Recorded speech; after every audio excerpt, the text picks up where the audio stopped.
Hello and welcome to the Angling Flaneurs.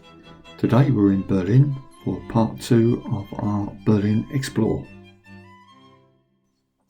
Today we're going to be exploring the eastern parts of Berlin, what was formerly known before the fall of the Berlin Wall, East Berlin. So we're now at Alexanderplatz and we'll be moving on to look at life in the German Democratic Republic with a visit to the DDR Museum.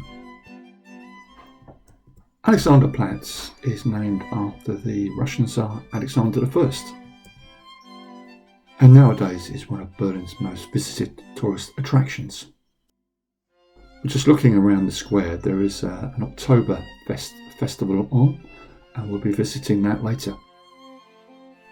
Alexanderplatz in the Roaring Twenties certainly was a cosmopolitan entertainment and retail hub of Berlin. And here was the site of the largest peaceful demonstration in the GDR. On the 4th of November 1989, just 5 days before the fall of the Berlin Wall, over 200,000 protesters took part in a peaceful demonstration against the regime. And nearby Alexanderstrasse was the site of the first German cabaret in 1901. And we can see the famous world clock in front of us that shows the current time in 148 major cities from around the world, and was constructed in 1969 and has become a major tourist attraction nowadays and also pre-1989 during the communist era. The designer of the clock was Eric John, and the idea for the clock came in 1966 when the wreckage of a pre-World War II public clock was found during a restoration of the square here. The main feature of the clock is a 24-sided column, which makes sense to represent the 24 main time zones of the Earth. Also in the background we can see the Berlin Television Tower, or I should say the Berliner Fernsehturm. And of course, apologies for my terrible German pronunciation. The tower was constructed between 1965 and 69 and was intended to be a symbol of communist power and of East Berlin. It's still a very visible landmark today and has a height of 368 metres, which makes it the tallest structure in Germany and the third tallest structure in the European Union. It's as much a part of Berlin and a symbol of Berlin as, say, the Tower of London or Big Ben is for London. And it has a rotating tower at the top and restaurant. We've just walked over the River Spree on the famous Karl Liebknecht Bridge. More about Karl Liebknecht later, who was a famous German communist in the 1920s. On the left hand side we can see the famous Berliner Dome, which is the Berlin Cathedral. On the right hand side we can see the DDR Museum, which we will be visiting this afternoon. We'll talk more about the Berliner Dome in future vlogs. We're just going to do a 360 and we'll see the cathedral, and we'll also see the Humboldt Forum. This is one of the many famous museums on what is known as Museum Island in Berlin. But first of all we'll see what the Berliner Dome looked like in 1945 after sustained Allied bombing and the advances of the Soviet forces into Berlin.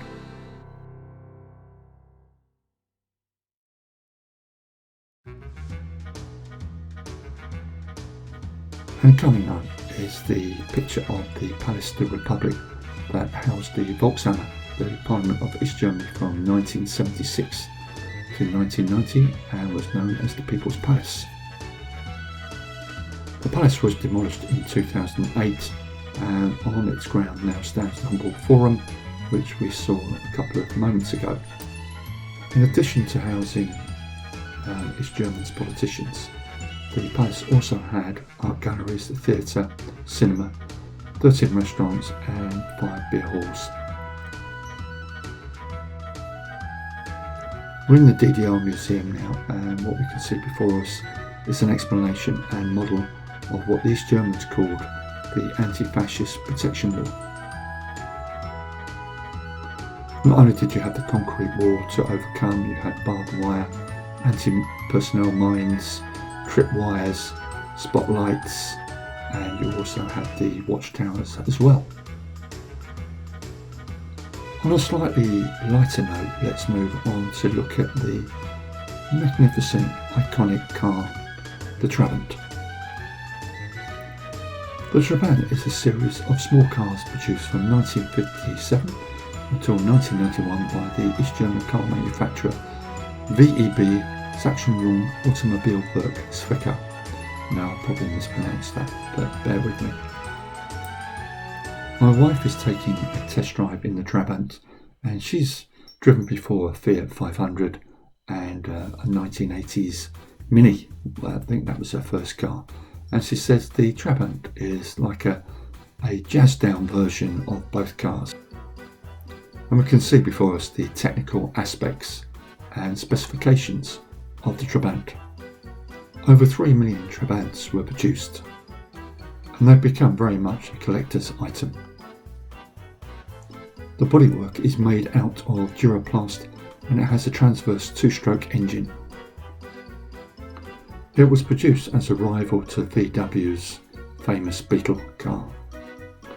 The Trabi produced 9 times the hydrocarbons and 5 times the carbon monoxide emissions of the average 2007 European car. And before us we can see pictures of the Palace of the Republic that we talked about a few minutes ago, with the iconic TV tower in the background. This being very much an image and view of East Berlin in the 1980s. Now we can see what some of the social aspects of life was like in the German Democratic Republic. It must have been a little like rationing and living in wartime.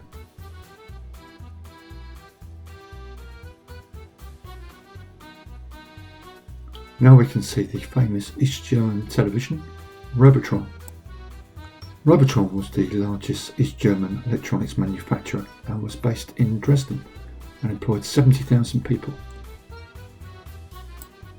It was also East Germany's first manufacturer of personal computers, mini-computers and mainframe computers. And if you were fans of the TV series Deutschland 83, 86 and 89, you would see frequently Robotron mini and mainframe computers. In one episode, a Stasi member becomes very frustrated at the inefficiencies and lack of speed of a Robotron mainframe computer and wants it replaced by an IBM computer. And nowadays it's become a collector's item for those who are interested in DDR produced goods. And we see some more food items that would have been consumed by the average East German household. I just hope you like herrings and snaps.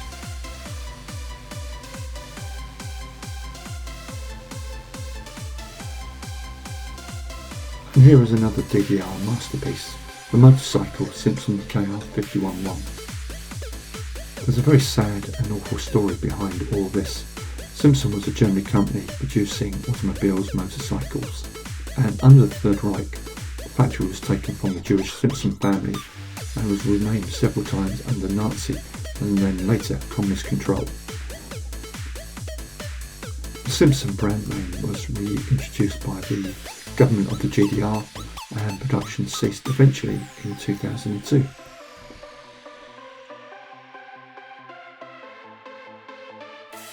The DDR produced many world-class goods, but it must be said that the domestic population rarely got the chance to enjoy them. These goods were produced for the overseas market to get much needed foreign exchange. And this is a joke about Erich Honecker visiting the famous Meissen factory near Dresden, where 5% of the production is rejected, and Honecker then saying, "Is that enough to meet domestic demand?"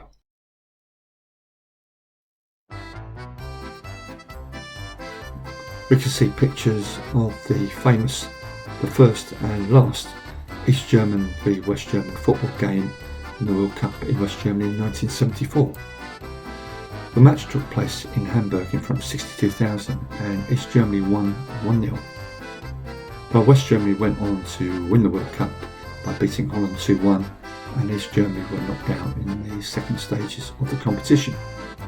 The goal scorer for East Germany that day was Jürgen Sparwasser. And we see before us the heroes of communism or the East German leadership. But I want to talk about two lesser known German communists, and they are Karl Liebknecht and Rosa Luxemburg. Both have streets named after them in East Berlin, and we walked over the Karl Liebknecht Bridge to come to this museum. Both founded the German Communist Party after the First World War. They were part of the Spartacus uprising in January 1919, which sought to establish a Soviet-style republic in Germany. In the 20s, Berlin was often called the second most communist city in Europe after Moscow, and regularly polled up to 15 to 20% in local and national elections. Both Karl Liebknecht and Rosa Luxemburg were murdered in 1919 by their political opponents. 1920s Berlin was a very volatile and violent time for politics. You had the dissension and dissatisfaction from the Treaty of Versailles in 1919, and you saw the rise of the communists, and with the rise of the Nazis as well. There was much political fighting between the Nazis and communists, not just in local government and national government, but also on the streets of Berlin. Really violent fistfights and worse were quite common in this time between the communists and the Nazis. It was not too dissimilar to London's East End Cable Street riots of 1936. Most of these black shirts were quite rightly opposed by local Jewish and socialist groups. We can see a Volvo 264, which would have been your car if you were a member of the East German ruling party, the SED. I guess they wouldn't be seen dead in a Trabant. This is a recreation of an office for a Stasi agent who'd be working from home with various audio listening devices. And of course you would have a picture of Erich Honecker in your office or bedroom. In the 1980s, the East German ruling party, the SED, could gauge that the youth were becoming slightly dissatisfied with life in the DDR. And a way of appeasing the youth was to have rock concerts. Now, the famous Bruce Springsteen concert took place in East Berlin in front of 300,000. That day in East Berlin, the boss was really the boss. I guess having a Made in the USA banner was a real brave thing to do. And this is another recreation of how an average, ordinary East German living room may have looked in the 1980s. We've come to the end of our tour of the DDR Museum. It really was an excellent afternoon, and I would give it 10 out of 10.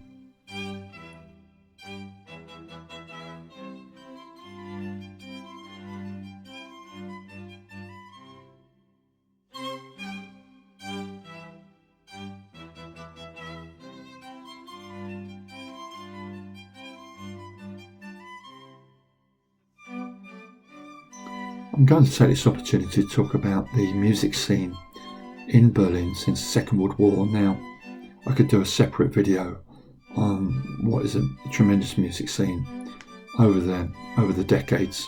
We could start talking about the Roaring Twenties in Berlin, which was very much a cultural hub. It was very decadent, and we can talk about cabaret. And of course, I'm going to miss out on many great artists. This is, and I apologise, just a snapshot of the music scene in Berlin from what I see, so apologies if I offend anybody, but hopefully this just gives you, as I said, a very brief snapshot.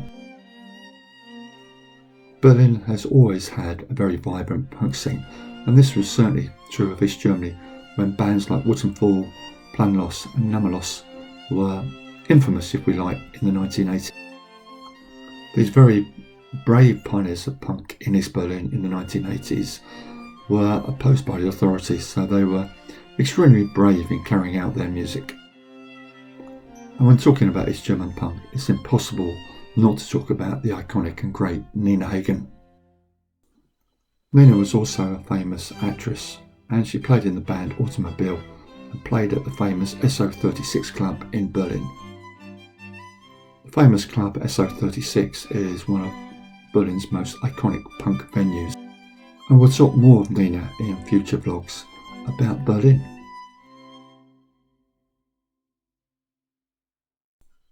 And of course, if you like your music slightly different, then you can see the brilliant and iconic Dizzy Gillespie, who performed here in May 1981.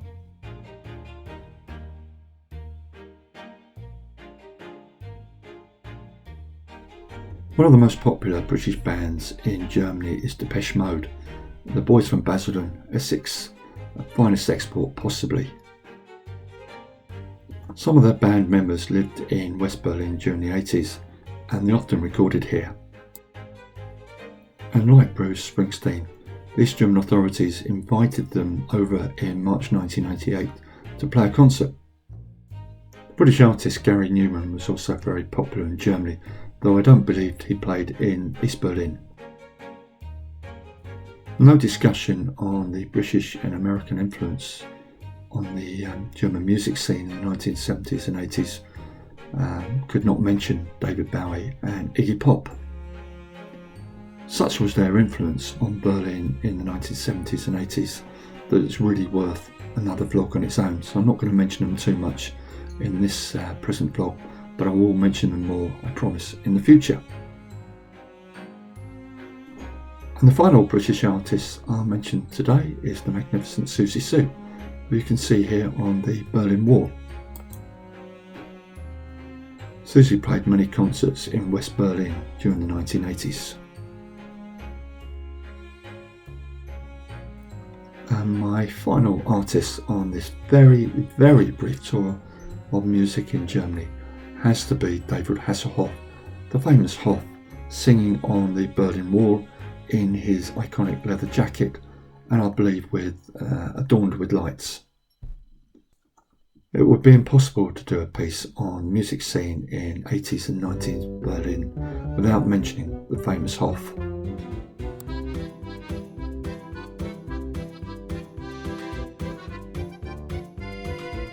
And now we're finishing off the day at the beer festival and the Oktoberfest in Alexanderplatz, so we're just going to finish off the video with some background German music. I hope you've enjoyed this tour of East Berlin, the DDR Museum and surrounding areas, and we'll be back with another vlog on Berlin very soon.